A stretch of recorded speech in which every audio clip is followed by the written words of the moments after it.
రెండేళ్ల క్రితం వరకు బెజవాడ టీడీపీలో ఆయన తెర వెనుక నేత. హఠాత్తుగా పొలిటికల్ స్క్రీన్ మీదకు వచ్చారు. అన్నకు వ్యతిరేకంగా సైకిల్ చక్రం తిప్పారు. అన్నను పార్టీ నుంచి బయటకు సాగనంపారు. ఆ తర్వాత తానే టీడీపీ ఎంపీ అభ్యర్థిగా మారారు. ఎన్నికల్లో బెజవాడ ఎంపీగా విజయం సాధించారు. ఆయనే కేసినేని శివనాథ్ అలియాస్ చిన్ని. ఎంపీగా గెలిచేంత వరకు అందరిలో తాను ఒకటిగా మెలిగారు. ఎంపీ కాగానే ఆయన రాజకీయాలు మారిపోయాయి. దీంతో టీడీపీ ఎమ్మెల్యేలు ఎంపీ మీద గుర్రుగా ఉన్నారట. ఎంపీకి ఎమ్మెల్యేలకు మధ్య గ్యాప్ రావడానికి కారణమేంటి? Watch it. ఆంధ్రప్రదేశ్లో కూటమి ప్రభుత్వం ఏర్పడిన నెల రోజులకే బెజవాడ టీడీపీలో ఆధిపత్య పోరు మొదలైంది. ఎమ్మెల్యేల కంటే తానే ఎక్కువ కాబట్టి ఎన్టీఆర్ జిల్లా రాజకీయాలు మొత్తం తన కనుసన్నల్లోనే సాగాలని ఎంపీ కేసినేని శివనాథ్ ప్రయత్నిస్తున్నారని టాక్ నడుస్తోంది. రెండేళ్ల క్రితం వరకు కేసినేని శివనాథ్ అలియాస్ చిన్ని అంటే విజయవాడ పార్లమెంటరీ నియోజకవర్గంలోని టీడీపీ క్యాడర్కు పెద్దగా తెలియదు.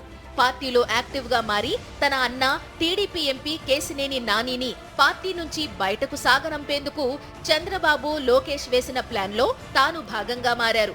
కేసినేని చారిటబుల్ ట్రస్ట్ పేరుతో పార్టీ తరపున సేవా కార్యక్రమాలు నిర్వహిస్తూ కేసినేని శివనాథ్ నెమ్మదిగా పార్టీ కార్యక్రమాల్లోకి ఎంటర్ అయ్యారు.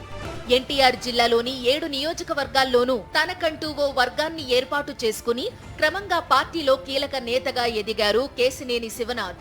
తన సోదరుడు కేసినేని నాని టీడీపీకి రాజీనామా చేయడంతో బెజవాడ ఎంపీగా పోటీ చేయడానికి చిన్నికి లైన్ క్లియర్ అవ్వడం, ఎన్నికల్లో గెలవడం అన్నీ చకచకా జరిగిపోయాయి.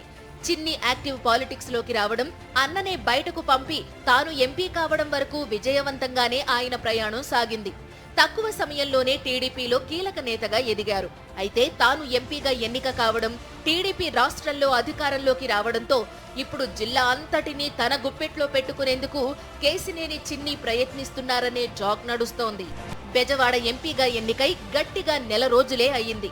కానీ ఎంపీ చిన్ని తీరుతో ఆయన పరిధిలోని టీడీపీ ఎమ్మెల్యేలు ఎవరి దారి వారిదే అన్నట్లుగా తయారైంది. మొత్తం ఎన్టీఆర్ జిల్లా రాజకీయాలను తనకు అనుకూలంగా మార్చుకోవడానికి ఎంపీ శివనాథ్ అధికారులతో రివ్యూలు, సమావేశాల పేరిట హడావిడి చేస్తున్నారట. ఇటీవల గన్నవరం ఎయిర్పోర్టు అభివృద్ధిపై స్థానిక ఎమ్మెల్యేతో కలిసి అధికారులతో సమీక్ష జరిపారు. తాజాగా విజయవాడ కలెక్టరేట్లో అధికారులతో ఎంపీ కేసినేని చిన్ని సమావేశం నిర్వహించారు. ఈ సమావేశానికి విజయవాడ నగర పరిధిలోని 3 అధికార టీడీపీ ఎమ్మెల్యేలు హాజరు కాకపోవడం చర్చనీయాంశంగా మారింది. కలెక్టరేట్లో అధికారులతో జరిగే సమావేశం గురించి ఎక్కడో జగ్గయ్యపేట ఎమ్మెల్యే శ్రీరామ్ రాజగోపాల్ కు ఉన్న సమాచారం తమకు లేకపోవడం పట్ల బెజవాడ ఎమ్మెల్యేలు సుజనా చౌదరి, బోండా ఉమా, గద్దె రామ్మోహన్లు ఎంపీ కేసినేని చిన్నిపై గుర్రుగా ఉన్నారని టాక్. ఎన్నికల సమయంలో పార్టీని ఎలా గ్రిప్లో పెట్టుకున్నారో అలాగే ఇప్పుడు కూడా జిల్లా మొత్తాన్ని తన కంట్రోల్లోకి తెచ్చుకోవాలని చిన్ని ప్రయత్నించడాన్ని టీడీపీ ఎమ్మెల్యేలే తట్టుకోలేకపోతున్నారట. మరి ముందు ముందు బెజవాడలో టీడీపీ రాజకీయాలు ఎలా మారతాయో చూడాలి.